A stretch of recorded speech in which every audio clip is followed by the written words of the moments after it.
হিংসা করা এটা কি জায়েজ না নাজায়েজ? তবে হিংসাও জায়েজ আছে দুইটা ক্ষেত্রে। জোরে বলেন কয়টা ক্ষেত্রে? ডানের ভাড়া এত মরা হলে হবে? দুই ক্ষেত্রে হিংসা করা জায়েজ। জোরে বলেন কয় ক্ষেত্রে? হাদিসে এসেছে লা হাসাদা ইল্লা আলাল ইথনাইন, দুই ক্ষেত্রে হিংসা করা জায়েজ। এক নাম্বার, রাজুলুন আতাহুল্লাহুল কুরআন ফাহুয়া ইয়াকুমু বিহি আনা আল-লাইলি one Nahar.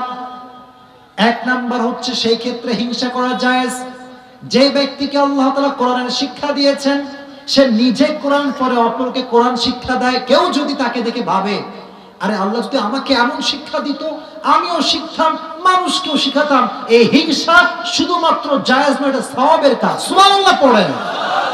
This is the first category, এটা হিংসা করা জায়েজ। দুই নাম্বার, রাজুলুন আতাহুল্লাহু মালান ফাহুয়া ইউনফিকু মিনহু আনা আল-লাইলি ওয়ান নাহার, যে ব্যক্তিকে আল্লাহ অঢেল সম্পদ দিয়েছে আর সে ব্যক্তি প্রতিদিন দান করে, প্রতিদিন দান করে। আর কেউ যদি ভাবে যে আহা এত টাকা যদি আমার কাছে থাকতো আমিও দান করতাম, এটাও এমন হিংসা যে হিংসা করা আল্লাহ রাসূল জায়েজ বলেছেন। সুবহানাল্লাহ। তাহলে হিংসা করতে হলে দুই ক্ষেত্রে হিংসা করবে। জোরে বলেন কয় ক্ষেত্রে?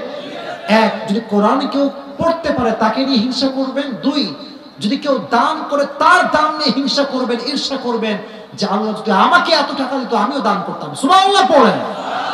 এজন্য রহমানের দ্বিতীয় পরিচয় আমাদের কোরআন শিখিয়েছে একজন, তিনি কে?